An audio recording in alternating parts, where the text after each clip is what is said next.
Atayo Zalimabe Nengenyosa Akobenga Yonsolo Uzonga epai na ye Akobongola yo Okonga Mosantu Kaye Nazali Koluka Papa Tena Yesu Babunga Kikala Nakati ya lopango ya tatao Okozonga Epai na Yesu Epai na ye Okokota Nakati ya lopango. Nous allons nous mettre debout.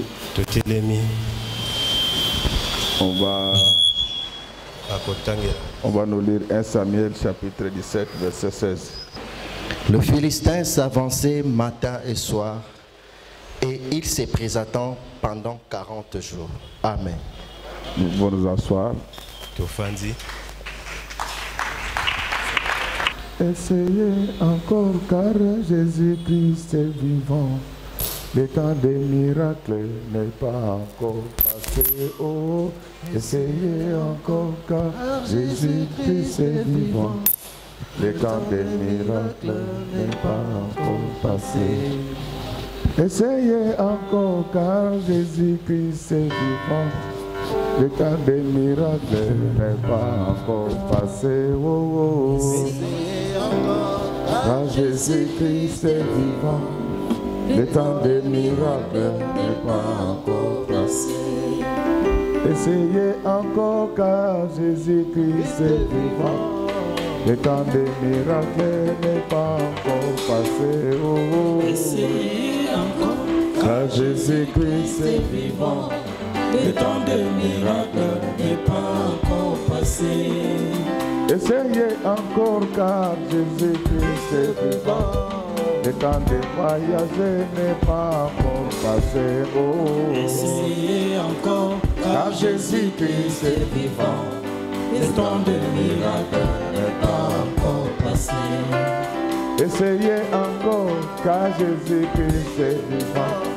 Le temps de se marier n'est pas encore passé. Oh, oh. Essayez encore car Jésus-Christ est vivant.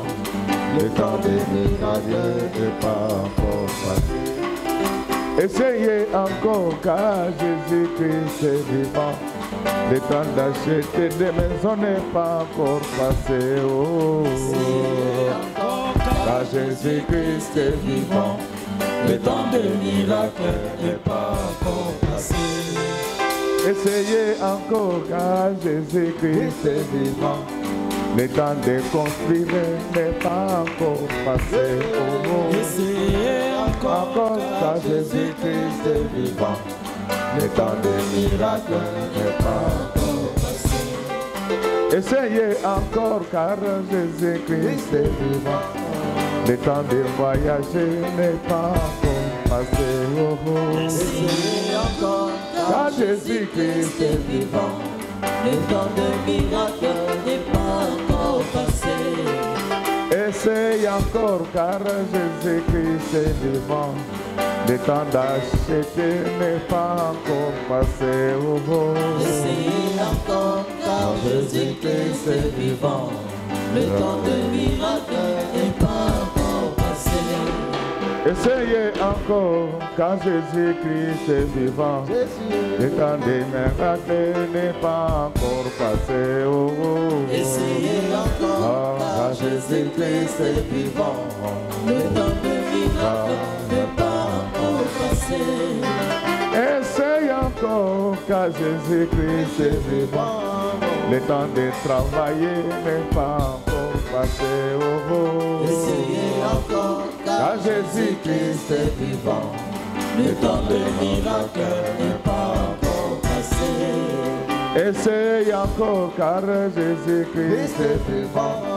Le temps des nominations n'est pas encore passé. Oh, oh. Essayez encore car Jésus-Christ est vivant. Le temps des miracles n'est pas encore passé. Essayez encore car Jésus-Christ est vivant. Le temps de construire n'est pas encore passé. Essayez encore car Jésus-Christ est vivant. Le temps de miracle n'est pas encore passé.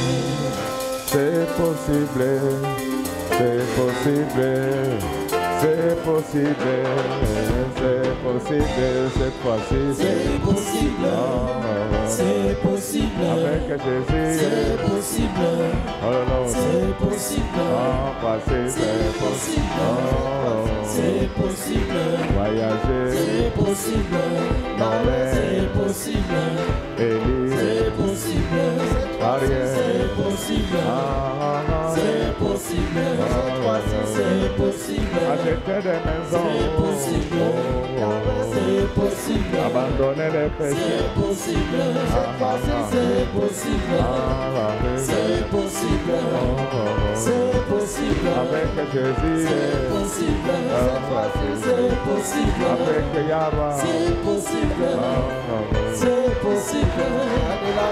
Allez là, allez là Jésus, allez là, allez là yes, allez là Jésus, allez là yes, allez là yes, allez là yes, allez là Jésus, allez là yes, allez là Jésus, allez là yes. Yo mama mimi, akole la kase, nuki pase leki, Jésus betona yo la Allez là Jésus, allez là yes, allez là Jésus, allez là yes, allez là Jésus, allez là yes, allez là Jésus, allez là yes, allez là yes, allez là yes, allez là Jésus, allez là Jésus, allez là Jésus, allez là Jésus, allez là Jésus, allez là yes.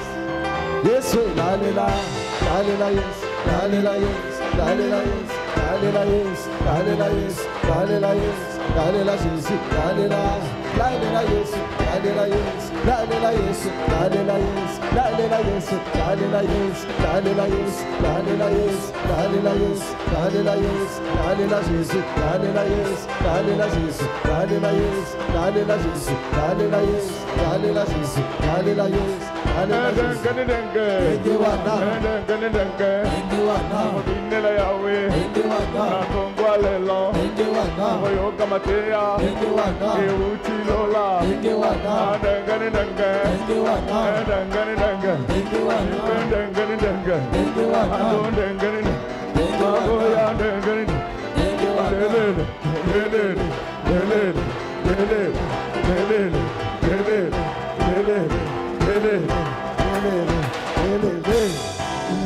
Kaka ndenge wana, tukudina ndenge wana, tukudina ndenge wana, ndenge wana, ndenge wana, tukubinela yawe, ndenge wana, ndenge wana, atongwa lelo, ndenge wana, tuyoka mateya, ndenge wana, eutilola, ndenge wana, ono de Jésus, ndenge wana,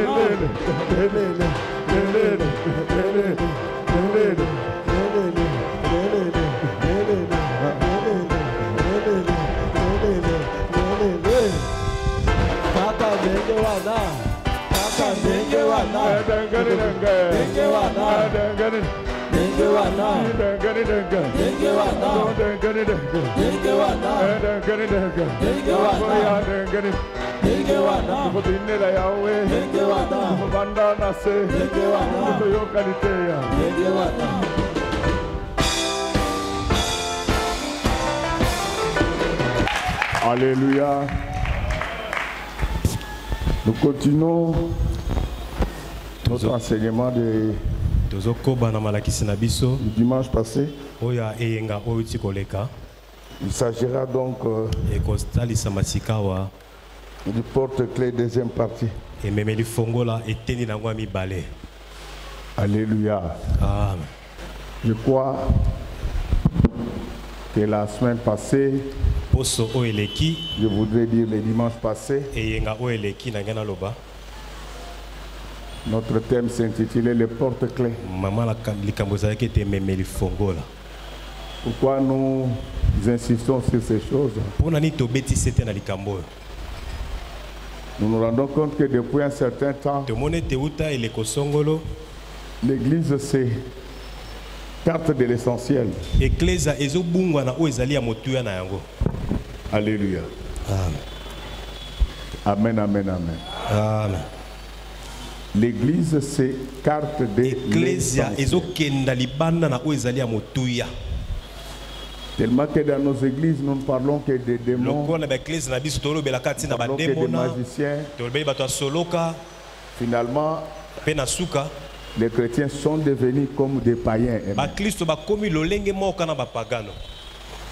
Ils ont développé les réflexes, les Ba démons. komi na lolenge ba demona. Révérend, je voulais encore une fois de plus Moba telipate na lingi lisusu vous dire merci. koloba matondo. Parce que les gens qui combattent les pasteurs, Bato bazo bundisa baba telipate. souvent ce sont les autres pasteurs. Mingi mingi ezaka baba telipate mususu. Et quand vous nous témoignez d'une telle Tango. considération, Otatoli pona nous loko. ne pouvons que demander Esengeli au ciel de s'ouvrir. tosenga kaka lole fongwama. Non seulement sur vous, mais Kaka te likolo na bino. aussi sur vos familles Likolo na respectives. mabota na bino moko na Ainsi moko. que toute la communauté CBF. Pe lingoma mobimba ya CBFC. En fait, je l'ai toujours dit que Na nyonso en psychologie, il y a ce qu'on na appelle lolenge ya mabanzo. la théorie du miroir. Eza na lolenge o mutu azosala oyo azomona. Tellement que dans nos églises, Lokola ba ecclesia na biso nous ne parlons que des démons, nous tozolobelaka mingi mingi na ne parlons que bademona. des sorciers. Tolobeli mingi mingi na bandoki. Finalement, les fidèles vivent Na suka comme s'ils bandimi étaient des sorciers. bakomi kosala makambo lokola neti baza bandoki. Je vais vous expliquer, Na kotalisa parce que bino les gens ne savent pas que la sorcellerie bato bayebi te avait ke également existé kindoki ezala en Europe. utakala na poto. Alors comment ils ont mis fin à la Ndenge sorcellerie en nini Europe? basilisa kindoki. Et ils n'ont pas multiplié des églises comme ici. Bango bayesa Et bamasanga même baeglise plus ebele il y a te. des églises, plus il y a des démons. Mingi mingi so baeglise eza mingi bademona mpe bakomaka Dès mingi. qu'on apprenait dans une famille, Soki bayoki ete na libota dès qu'on songolo apprenait dans un quartier qu'il y avait bayoki un sorcier, ete na quartier moko ndoki azalaki on venait les brider. baye batumbi ye Et ils ont réussi mpe balonga à chasser la sorcellerie. ya kobengana kindoki. Donc, c'est-à-dire que nous ne venons pas à l'église pour ça. Na ecclesia toyelaka makambo oyo te. À l'église, Na ecclesia nous venons pour le royaume. tozwa mpona bokonzi ya lola. Alléluia. Amen. Je ne vous demande pas de brûler les sorciers Nalobi de te votre botumba maison. bandoki oyo baza na bandako na Je ne vous bino. demande pas Nasengi na bino te de brûler les sorciers de votre famille. botumba bandoki ya mabota na Le bino. fait de Dieu va les brûler spirituellement. Moto na nzambe kutumba Mais bango ya je vous fais molimo. voir qu'il y a des Natalisi choses bino qu'on complique te ici, eza na makambo toyesi yango mais qui makasi ont été déjà solutionnées kasi ailleurs. biyano ese ya bisika mosusu. C'est pourquoi en théorie de développement, Nango na lolenge ya kosala ete makambo ekenda liboso. et il y a une théorie qu'on appelle Eza na lolenge moko la esalelo. théorie de l'avantage Babengi yango du dernier arrivé. lolenge ete moto aye moto asuka. Celui qui commence en retard, Wa bandi nsima na ntango il ne doit pas se compliquer la tâche. akoyesa makambo Parce makasi qu'en te. politique Po publique, ete na politiki gouverner, ce n'est matali pas prévoir. ezali Mais kaka gouverner, c'est aussi hériter. mpe koyeba nde nakoka kozwa oyo batikeli yo. C'est-à-dire que lorsque moi je vais me développer, je ne vais pas chercher à faire les savants. nakoluka te Je nazwa dois bato mayele makasi répertorier les États qui se sont développés pour naluka savoir comment ils bamboko ekenda liboso comment ils s'en étaient tirés. bango ndenge Ce nini qu'ils basala avaient fait, oyo nini basala je peux le faire. nga Mais nakoki mpe kosala en yango adaptant cela à Kasi mon environnement. nakobundisa yango na efandeli na ngai. Alléluia. Amen. C'est pourquoi Na yango il y a quelqu'un, il lit la Bible. Donc moto c'est lui qui moko découvre quelque atangi chose biblia oyo pour la ayekoli eloko première moko fois. mpona mbala liboso Et il vient, quand il prêche, ntango azoteya il dit aux gens que nulle ayebisi part bato ailleurs. ete Non. esika mosusu te kaka C'est-à-dire que ça dépend de là où toi tu as été. etali bisika nini yo Ce que ozalaki tu considères comme révélation, oyokanisi lokola ce emoniseli sont des choses qu'on enseigne. eza makambo En première bazolakisa année de bato graduat de na théologie. mbula liboso ya etelo na bango. Alléluia. Amen. Nous sommes venus à l'église. toye na eklesia Ce n'est pas pour nous acheter des chaussures. po tosomba basapato te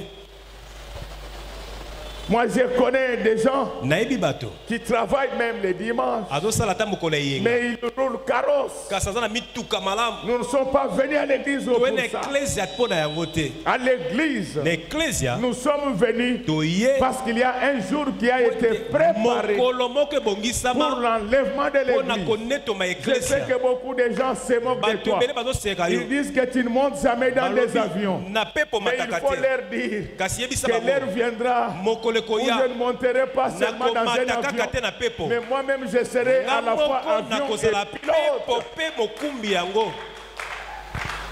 Et on est dans des bassesses comme ça. Toza na Lorsque makambo vous ya trouvez sese. un prédicateur prêcher, okuti mote il azote parle de son passeport. alobeli passeport na ye Est-ce que nous avons besoin de ton toza passeport? na posa passeport na ona eklesia mpenza Je sais que ça peut édifier ceux nayebi qui veulent voyager, ekolendisa bayebani babembuka mais il ne faut pas le faire kasi kosalaka de yango manière te na ostentatoire. lolenge ya Tu komilakisa peux le faire pour stimuler la foi. sala yango mpo ete Mais kondima ce basusu n'est pas elamuka ça le baromètre. yango te nde mekeli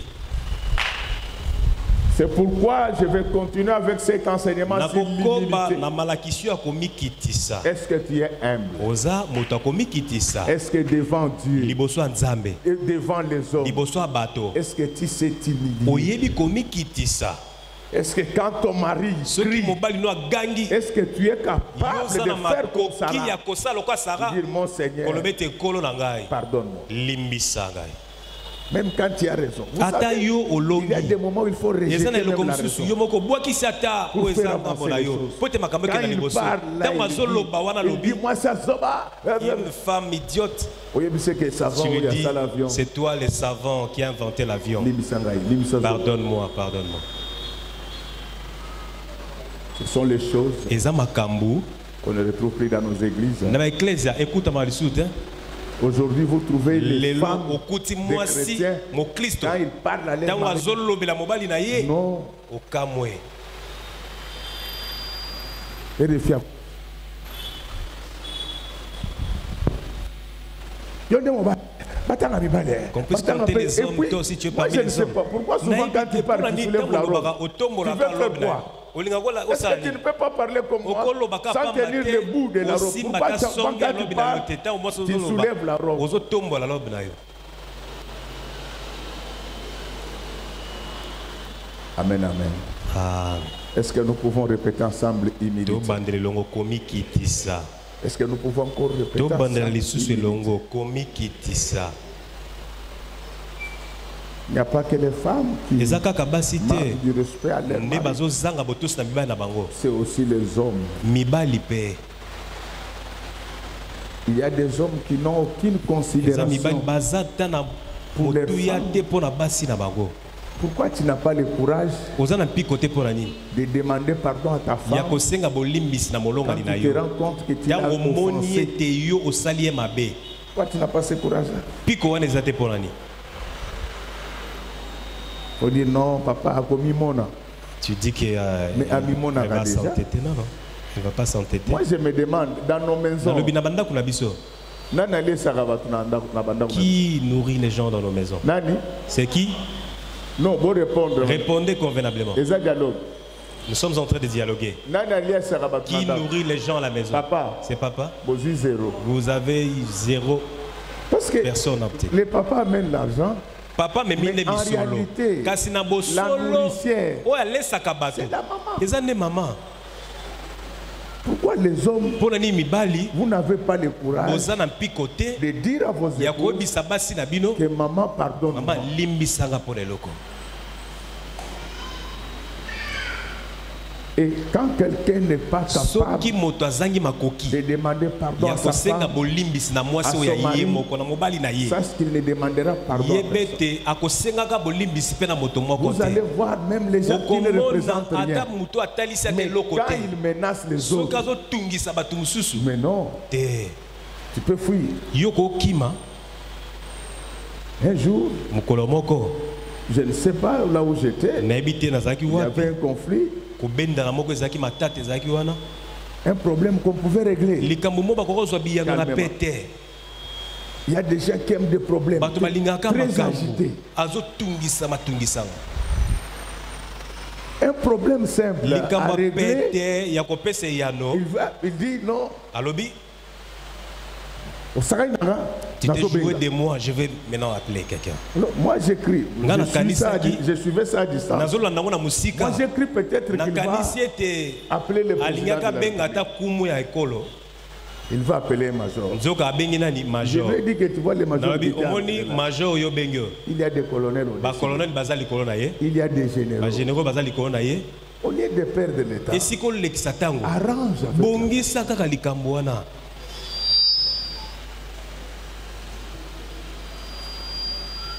Jadouana déployé banana commandant depuis qu'il a fait connaissance avec un commandant d'un SIAT du côté de l'ACK, personne ne peut l'appeler. Pour un petit rien, je vais appeler le colonel. Moi, les gens me trouvent un peu bizarre. Mais je crois à ce que je fais.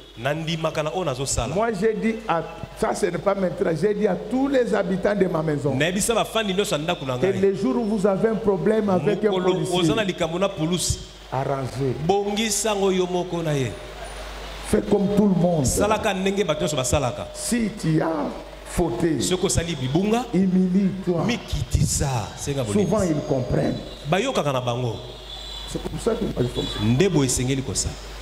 Une fois le chef m'a engueulé, pas négativement, mais il voulait me dire que tu as exagéré.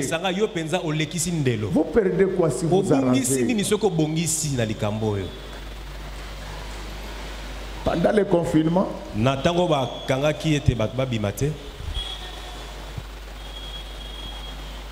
mon fils là, Baron, était sorti avec mais comme nous avons des travailleurs qui venaient à la maison, il fallait avoir les macarons de réserve dans les véhicules. Pour que quand les travailleurs arrivent au niveau de l'IEC, on peut les prendre. Alors, il arrive là-bas, un policier l'arrête. Où est-ce que tu as eu les macarons? Il s'est souvenu que papa n'aime pas l'anarchie. Il a supplié les policiers. Pardonne-moi. Non, on t'amène. Ils sont entrés dans les véhicules. Mais les policiers étaient surpris. Il dit, mais je t'amène à un endroit où garde des bandits. Mais tu es calme. Tu n'es pas agité. Pourquoi? Il dit, mais vous m'avez arrêté. Qu'est-ce que je peux faire? Je vous ai demandé pardon. Vous avez refusé. Donc, je pouvais faire quoi? Bon, le policier lui-même, vous voyez comment Dieu fait aussi son travail. Il lui dit, là où je vais t'amener, on va te compliquer. Informe quand même les gens de ta famille que nous t'avons arrêté. Malheureusement, l'un de leurs chefs, c'est mon ami. Au lieu de m'appeler, il appelle leur chef. Ah bonjour papa. Tata le sako, mais son oncle là, il n'est pas pasteur comme moi. Il a commencé à sermonner les policiers. Alors le policier dit après, vous créez toujours des problèmes aux gens. Au lieu de dire tout simplement, quoi dans tout ça? Le policier vous a arrêté. Même s'il est ivre, expliquez d'abord. D'ailleurs, tous les policiers ne sont toujours pas ivres. Il y en a aussi qui comprennent. C'est seulement quand vous trouvez que c'est compliqué.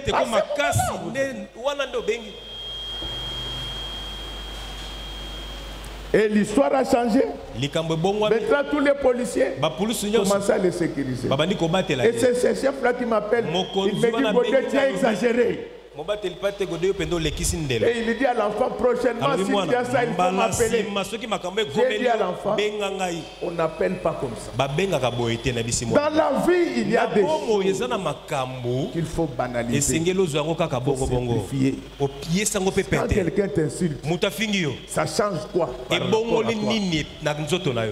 Toi, tu es belle. La personne dit que tu n'es pas belle. Mais ce sont ses yeux. Est-ce que les yeux de tous les hommes on dit que tu n'es pas belle?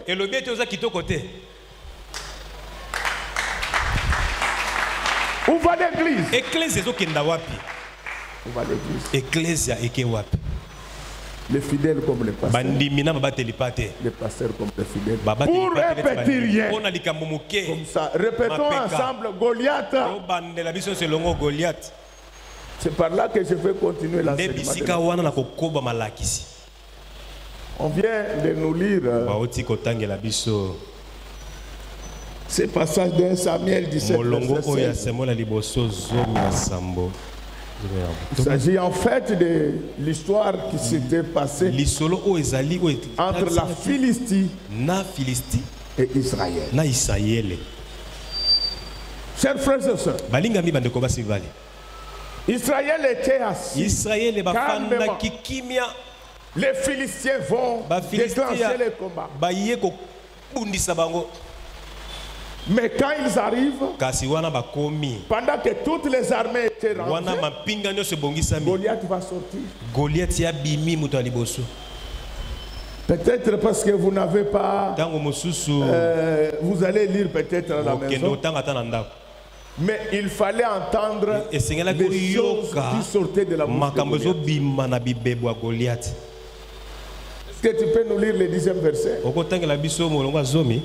Le Philistin dit encore: je jette en ce jour un défi à l'armée d'Israël. Donnez-moi un homme et nous nous battrons ensemble. Il dit ceci. Donc vous écoutez l'arrogance. Je lance un défi. Oh. Donc, tu vois, quand tu menaces les gens, tu ne connais pas toutes leurs familles. Tu peux voir un homme là inutile, mais il a des petits frères terribles. Quand vous touchez à leur grand frère, il dit pour notre grand frère, tu vas le tuer. Vous me voyez, mon beau pasteur? J'appartiens à une famille où les gens se battent avec le marteau. Non, marteau.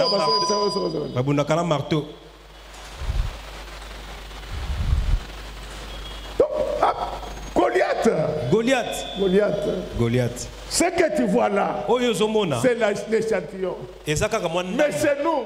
Il y a quelqu'un qui n'est pas dans ce monde. C'est pourquoi quand tu me menaces Goliath, tu ne connais pas encore le nombre de gens qui sont dans le monde. Oh, je voulais dire à quelqu'un, on ne te menace pas. Dans notre maison, il y a Jésus de Nazareth.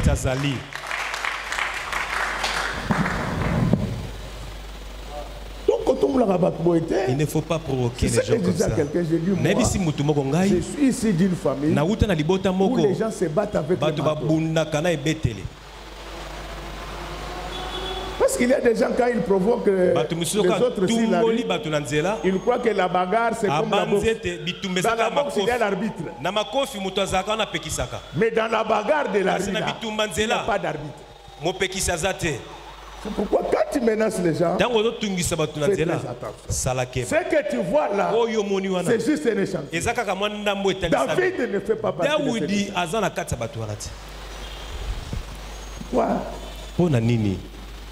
Donc, il lance les défis. C'est l'arrogance. Qui peut dans notre famille, qui peut oser? Papa, dans notre famille, on n'a personne. Mais nous avons un Dieu. Je n'ai jamais oublié cet enfant. J'ai mon frère qui vit en Allemagne. Quand j'étais étudiant, chaque vendredi, il quittait l'Allemagne. Il me prenait en Belgique pour m'amener à l'Allemagne. Et le dimanche, il me retournait.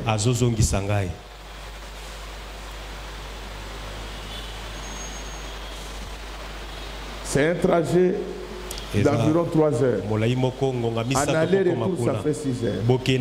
Il a fait tout cela pratiquement pendant tous les séjours de ma scolarité. Et quand je suis en Allemagne, il arrête tout.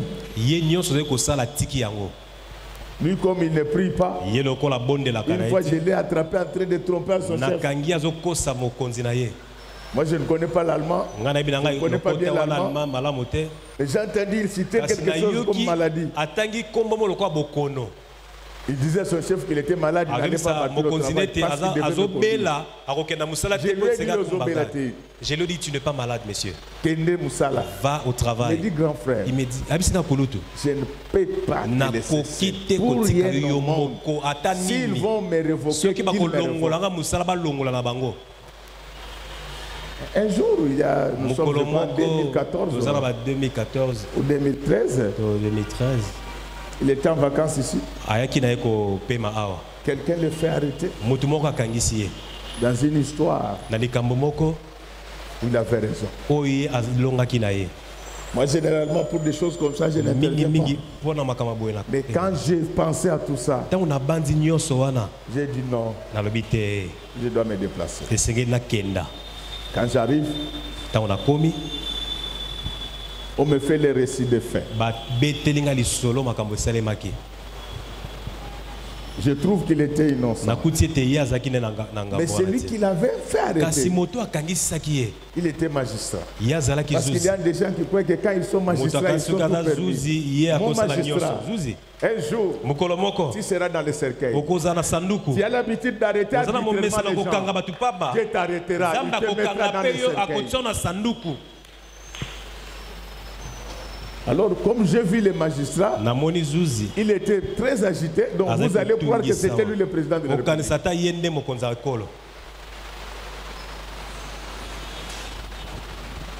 Je suis passé par l'OPJ, comme tout le monde le fait. J'ai dit, est-ce qu'il y a moyen de demander aux plaignants que nous puissions trouver un arrangement à l'amiable. L'OPJ qui me connaissait, il est allé voir les fameux magistrats. Il lui dit, son frère qui est pasteur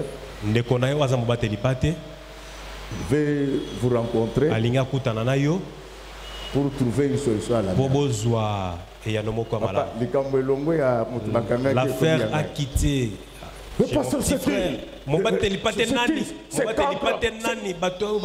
Alors Dieu m'a donné un calme.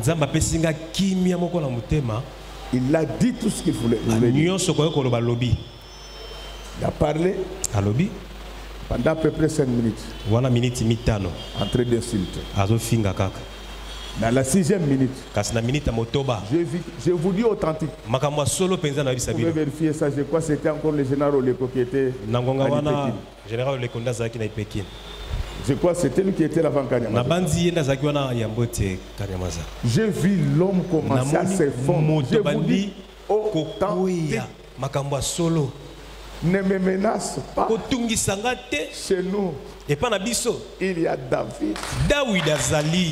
Je te dis, ne me menace pas. Dans notre maison, il y a David. J'ai vu l'homme commencer à se fondre. Quand il était penché maintenant vers la terre, il crie, Pasteur! Alors même les policiers, ils ont dit, mais Pasteur, se sont dit, mais le même pasteur que tu as insulté il y a quelques minutes, je suis allé, je l'ai pris dans mes bras. J'ai dit, Seigneur, aie pitié de lui. Que son âme rentre en lui. 10 minutes après, il a repris. Il est venu. Pasteur, pardon. Je ne savais pas ce qu'il je lui ai dit, tu vois ta petite licence en droit là. Moi j'en ai 15.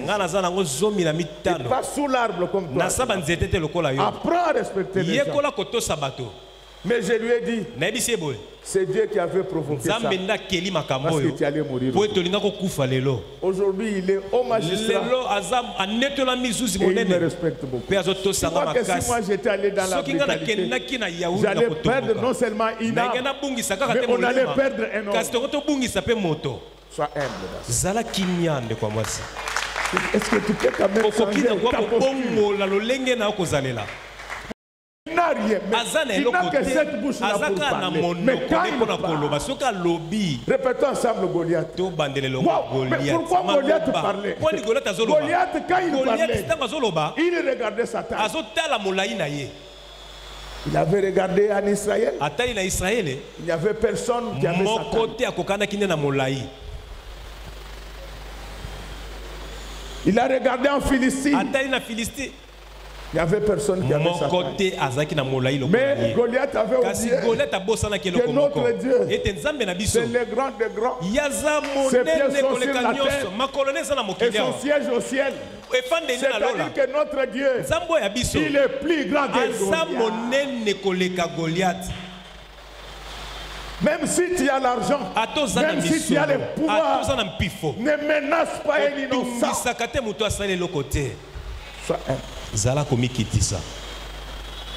Je peux vous parler de beaucoup de choses. C'est la puissance de l'Église.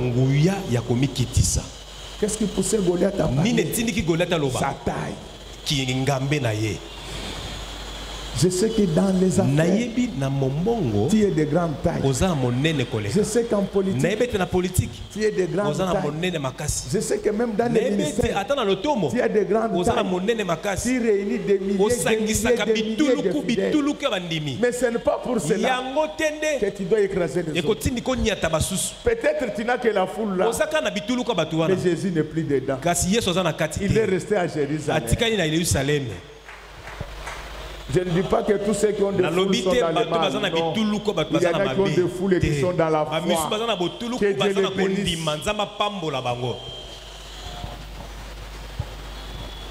Ce qui poussait, Goliath, c'est sa taille. Tu sais, si tu mesures mal, tu vois l'unité de mesure que tu utilises.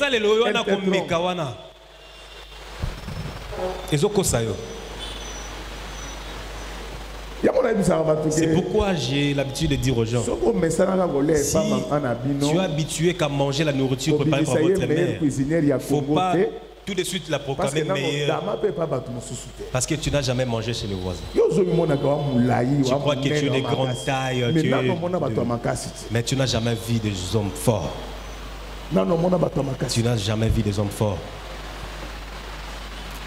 C'était sa taille. C'est comme quand je vois le pasteur. Dès qu'il a beaucoup d'églises, il n'a de considération pour personne. Mais si toi tu t'entêtes pour ça, mais le pape a combien d'églises? Le pape n'a pas que d'église. Depuis les accords de la Trempe, nous sommes en 1929.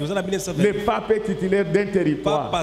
C'est aussi un chef d'État. Depuis 1964, l'Église catholique siège aux assemblées générales des Nations Unies. Ils sont omniprésents dans toutes les organisations internationales, Fonds monétaire, Banque mondiale, Organisation mondiale du commerce et consommation. Est-ce que vous voyez les papes menacés ici? Comme toi tu as eu l'argent, est-ce que tu connais les comptes de tout le monde? Faites attention à nous les hommes. Nous les hommes, tu peux me trouver, je manque des chaussures, mais dans ma poche, j'ai des millions. Alléluia. Amen. Faites attention avec nous les hommes. Je n'ai jamais oublié, je crois, en 2004 ou 2003. J'avais une affaire avec un frère à moi. Mon frère c'était un millionnaire. Je connaissais ses affaires, mais je ne le connaissais pas lui. Quand j'arrive à son bureau, je le trouve à la porte en train de m'attendre. Dans ma tête, je croyais que c'est la sentinelle qui me conduisait là-bas. J'avais un autre frère, parce que moi j'ai plusieurs tribus, je suis Mouzongo, je suis Mouyaka, je suis Moulouba, je suis Mouyanzi, je suis Moutetela, je suis Mokongo, je suis un Congolais. Pour finir, je suis un chrétien. J'étais avec un vieux à moi, Mongo. Alors quand nous arrivons là-bas, lui n'a pas supporté. Il dit, mais monsieur, amène-nous chez ton patron. Pourquoi tu fais promener les chefs comme ça? Mon frère là lui a dit que c'est moi qui vous cherchez. Alors viens à Kokate. Le vieux n'a pas su supporter.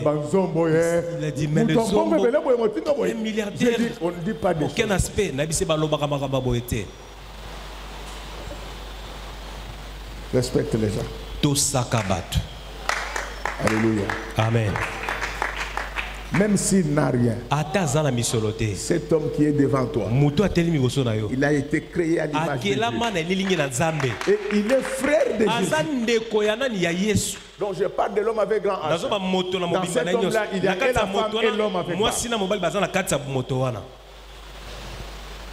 Alléluia. Amen. Donc, Goliath regardait Satan. Ce n'est pas parce que tes affaires prospèrent que tu dois manquer du respect. L'humilité reste les portes clés. Il y a des gens à qui Dieu ne peut jamais donner l'argent. Il connaît leur cœur. Moi, j'observe les gens ici. Vous savez, moi, je suis un grand observateur. Vous allez voir quelqu'un, il n'a que 20 000 $, il est très agité.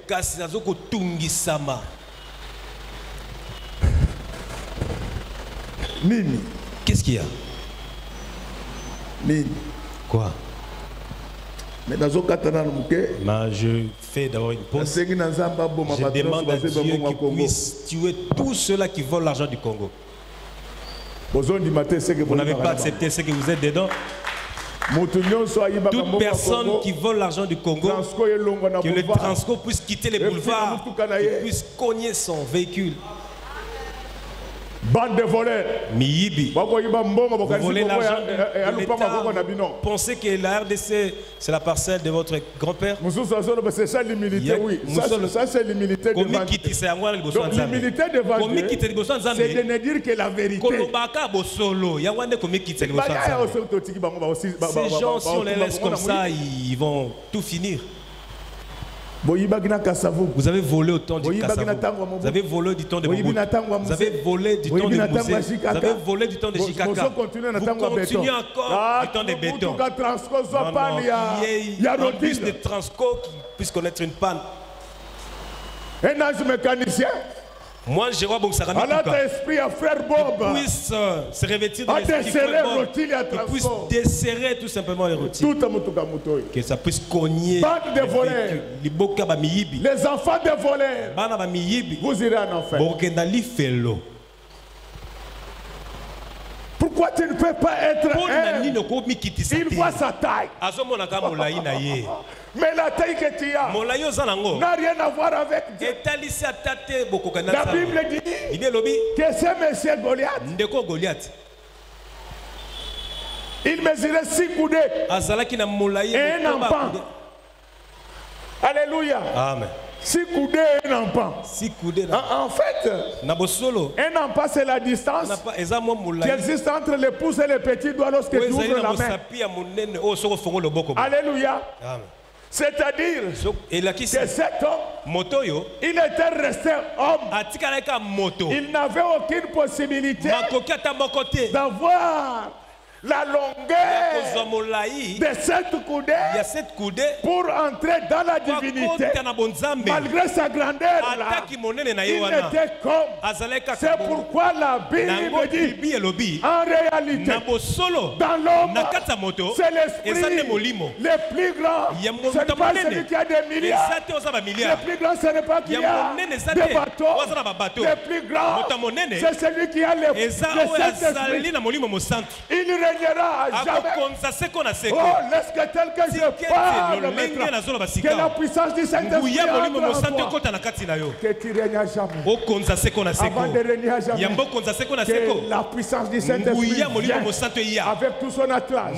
La Bible déclare que les jours de Pentecôte, quand ils étaient assemblés, ils avaient la longueur de 6 coudées et un empan.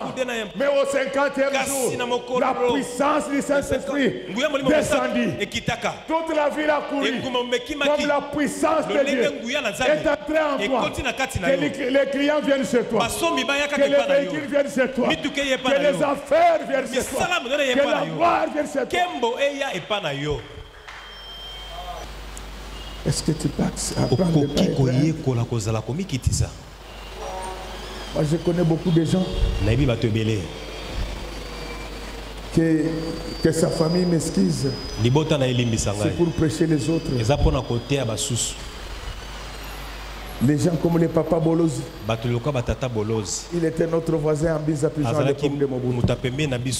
Ces gens-là pouvaient vous arrêter et vous mettre dans sa douche.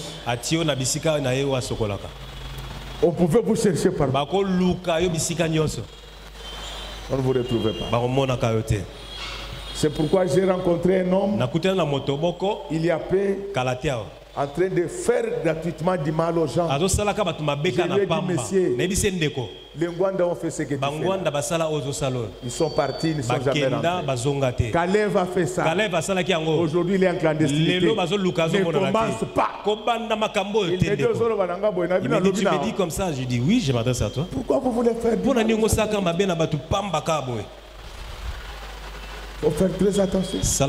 Quand quelqu'un a Dieu, tu peux tout faire. Les chiffres 7 finira par apparaître. C'est pourquoi Goliath, tu n'as que 6 000. Tu n'as pas encore atteint les 7. Tu n'as pas encore atteint les 7. Malgré les efforts, tu n'as qu'un enfant. Ce n'est pas même la moitié. La moitié de celui qui a Sikoudé commence avec la loi de Moïse. Mais lui, ce n'était même pas encore la moitié. Pourquoi tant d'orgueil dans l'église? Quand un pasteur achète 10 maisons, les autres ici ne représentent rien. Non, papa, quand il y en a 10 là, il y en a qui en ont 50. Ils sont calmes. Pourquoi tu t'agites? Après, il dit qui bouge. Il dit, monsieur, moi je bouge.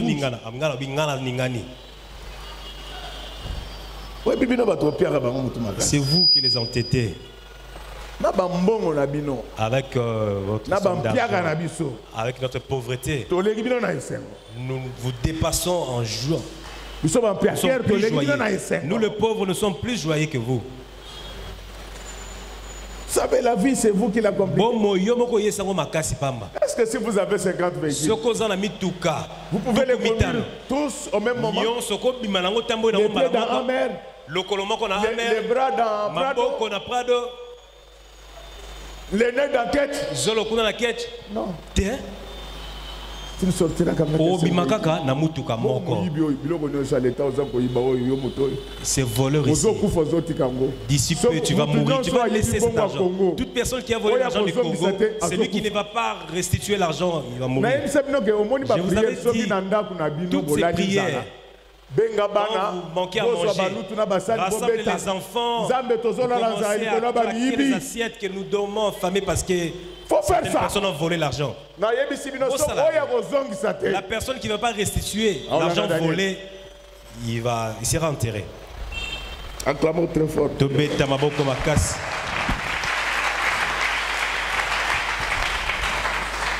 L'humilité, loin d'affaiblir, agrandit l'âme. Il y a quoi la considération. Ne pense pas que tu es le centre de la terre.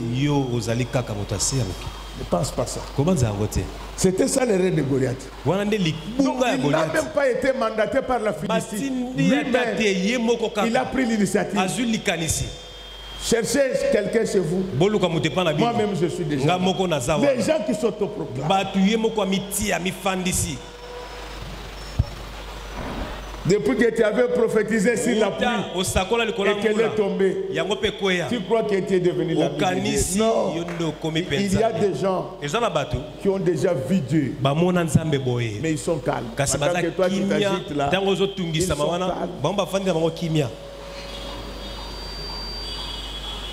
Bon, j'ai parlé avec un pasteur. Je ne sais pas si Dieu va nous demander de changer par la suite. Mais moi je crois qu'on ne fait pas la publicité de Dieu. Si c'est Dieu lui-même, il parlera de lui. Hier je vois un politicien, il m'envoie un message, me présente le fait. Il me dit que tu sais que cette année j'allais mourir, mais tu avais prié pour moi. Juste après la prière, mes reins qui étaient bouchés, c'était débouché automatiquement.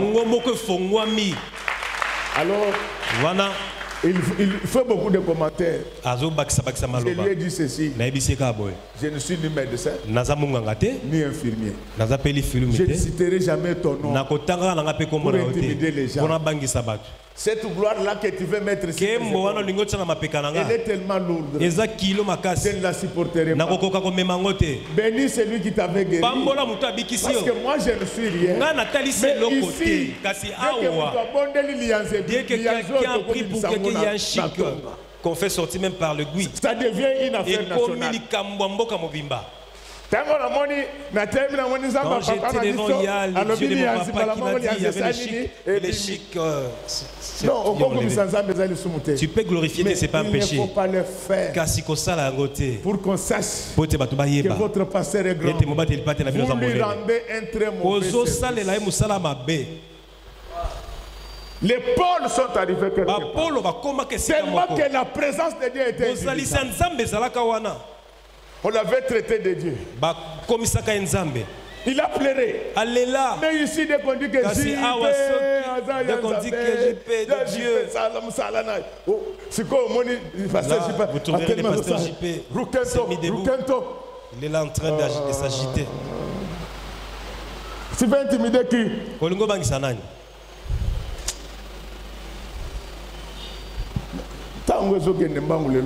Le temps presse. Autre chose qui poussait, Goliath a beaucoup parlé. C'est ce qu'il avait porté. Oh mon frère, tu peux nous lire 1 Samuel 17 verset 10.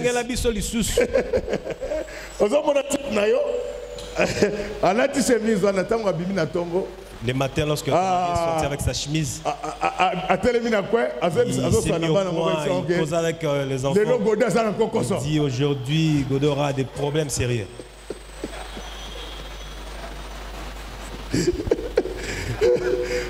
Répétons ensemble Goliath.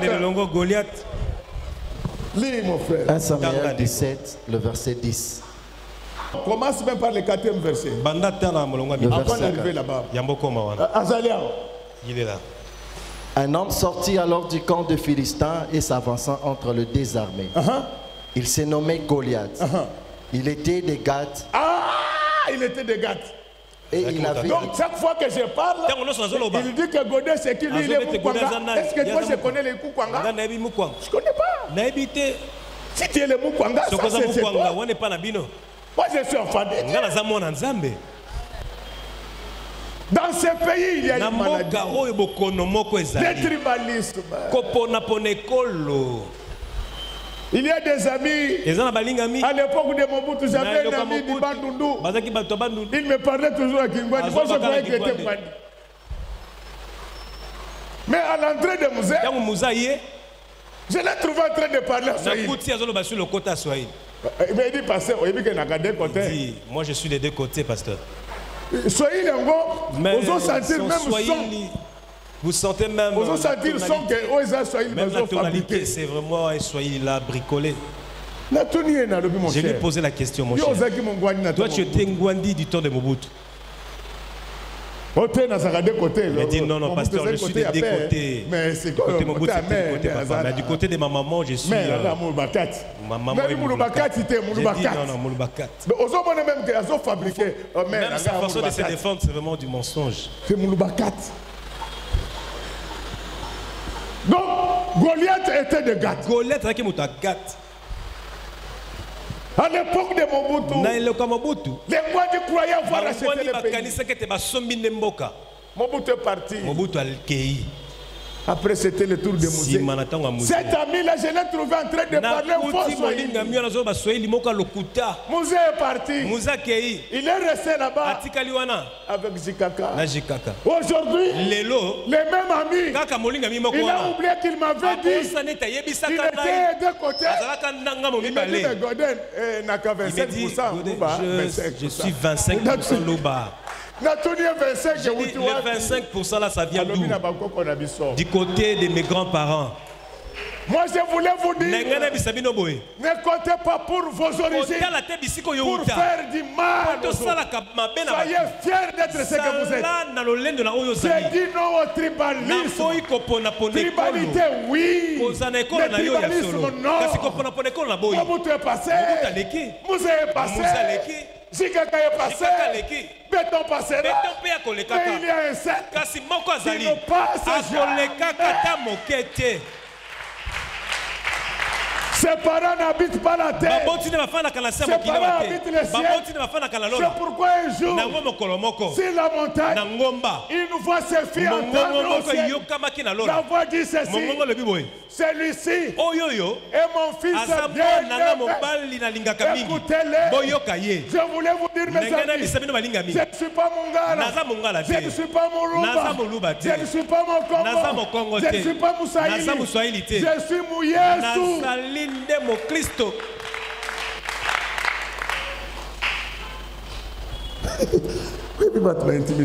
Il y a certaines personnes qui savent intimider les gens.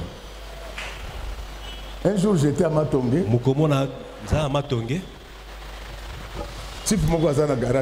Il y a un monsieur qui a son garage à côté. Il a mis son drapeau, le drapeau de son parti politique. Il y a les gens qui faisaient payer la taxe. Il lui a demandé de payer la taxe. Le monsieur les a regardés. Il leur a demandé: vous ne voyez rien ici? Authentique. Makamba Solo.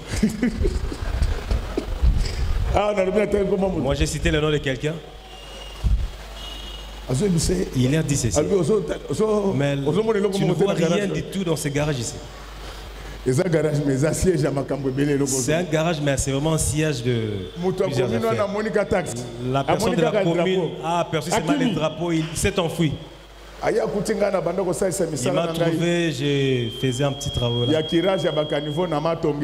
J'ai curé les caniveaux du côté de Matongé. C'était encore sur quelle avenue? J'ai oublié. Les gens qui sont avenue.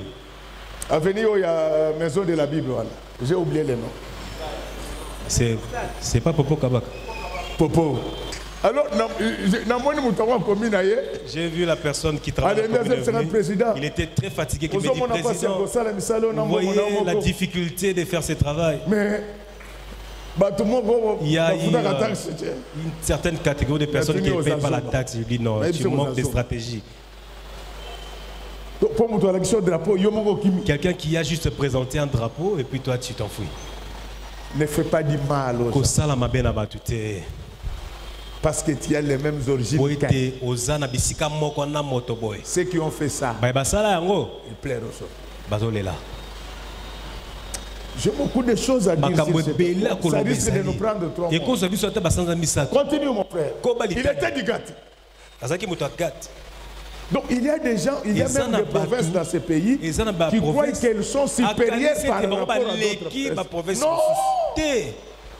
Toutes les 25 provinces du Congo sont riches. Nous nous complétons. Regardez la justice de Dieu. Il amène les cobalt au Lualaba. Mais les barrages d'Inga se trouvent au Congo central. Vous savez ce que ça veut dire? Dieu veut que nous demeurons ensemble. Tout celui qui va chercher à séparer le Congo, qu'il meurt au nom du Seigneur Jésus. Vous voyez la justice de Dieu. Il vous donne les combats. Mais pour faire fonctionner ça, il faut du courant.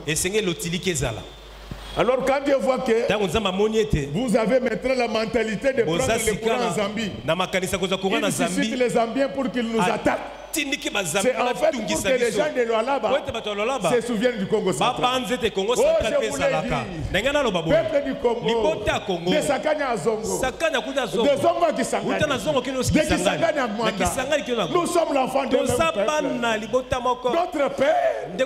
Notre père, c'est aussi notre mère. Notre mère s'appelle la République démocratique du Congo. Soyons ensemble. Il n'y a pas une province qui est plus puissante que les autres. Il n'y a pas une tribu qui est plus puissante que les autres. Nous nous complétons. Fais tout simplement la dernière lecture. Il se nommait Goliath, il était de Gath et il avait une taille de 6 coudées et un arpent. Sur sa tête était un casque de rein. Continuez, mon fils. Et il portait une cuirasse à écailles. Depuis que tu as acheté un pan qui coûtait $200, personne ne peut s'approcher de toi. S'il y a quelqu'un qui s'approche de toi, tu dis qu'il est sale. Il y a des robes qui coûtent 20 000 €, maman. J'ai beaucoup de choses à dire. Mais il est temps. Je vous aime beaucoup. Mais les porte-clés de la vie, c'est l'humilité. La Bible dit, humiliez-vous et Dieu vous élèvera autant qu'on verra. Que tous ceux qui ont accepté de mettre cette parole en pratique, que Dieu les élève autant convenable. Et le temps convenable pour vous, ce n'est pas aujourd'hui, c'est maintenant.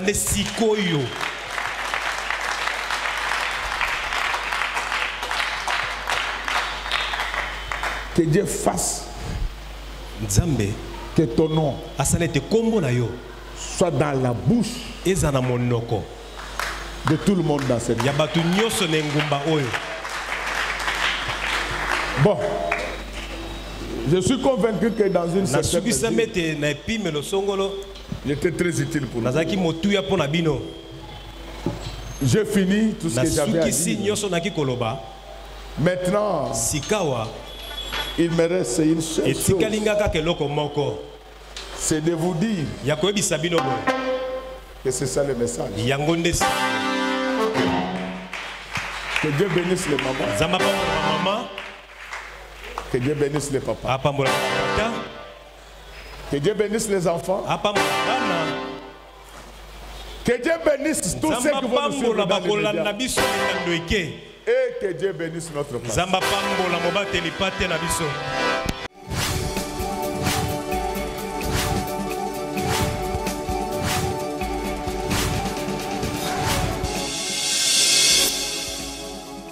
Kolo Yesu apoyaka moto te atayo zali mabe ndenge nyonso akobenga yo solo ozonga epai na ye akobongola yo okoma mosantu kaye nazali koluka Papate na Yesu babungaki kala nakati ya lopango ya tata okozonga epai na ye okokota nakati ya lopango.